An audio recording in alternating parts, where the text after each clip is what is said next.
এবার সালানপুরে একটি দুর্ঘটনার খবর দেখাবো। সালানপুরে জলের পাইপের কাজ চলার সময় মাটি চাপা পড়ে তিনজন শ্রমিকের মৃত্যু। জলের পাইপের কাজ চলছিল, তাতেই মাটিতে চাপা পড়ে যান তিনজন। সালানপুরের ডালমিয়া এলাকার ঘটনা। মাটি ধসে মৃত তিন, মাটিতে চাপা পড়ে গেছেন তারা।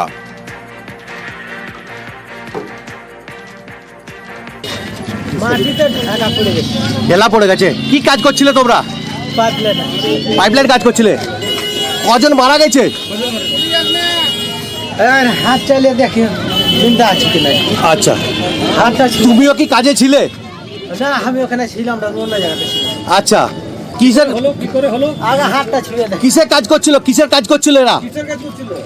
পাইপলাইন। পাইপলাইনে কাজ করছিলে। কোথায় করছিলে এটা? Cement factory, Salanpur.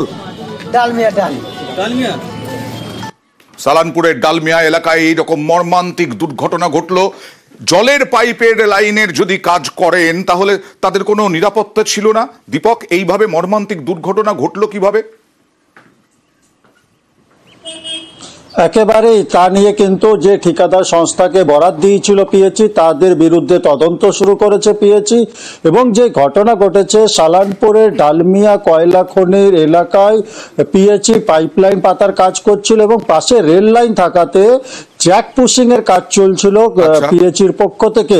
যে ঠিকাদার সংস্থাকে বরাত দিয়েছিল সে শ্রমিক নিরাপত্তার কথা মাথায় না রেখে কাজ করছিল, এমনটাই অভিযোগ। কারণ হচ্ছে দুর্ঘটনার পর থেকে গা ঢাকা দিয়েছে সেই ঠিকাদার। সেই সংস্থার আধিকারিকদেরকে আর ঘটনাস্থলে পাওয়া যাচ্ছে না।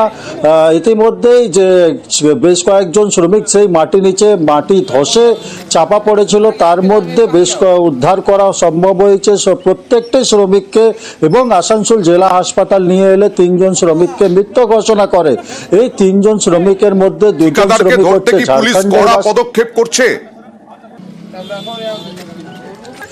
একেবারে ঘটনাস্থলে সালানপুর থানার পুলিশ পৌঁছেছে এবং ঘটনার তদন্ত শুরু করেছে এবং পিএচইর পক্ষ থেকে সেই ঠিকাদার সংস্থার বিরুদ্ধেই অভিযোগ করা হচ্ছে কি ঠিকাদার সংস্থার গাফিলতির কারণে এত বড় একটি দুর্ঘটনা ঘটে গেল।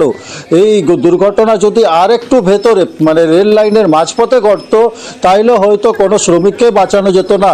যদিও আজকে বেশ কয়েকজন শ্রমিককে আহত অবস্থায় উদ্ধার করা হয়েছে। পদক্ষেপ করুক প্রশাসন ঠিকাদার সংস্থার বিরুদ্ধে।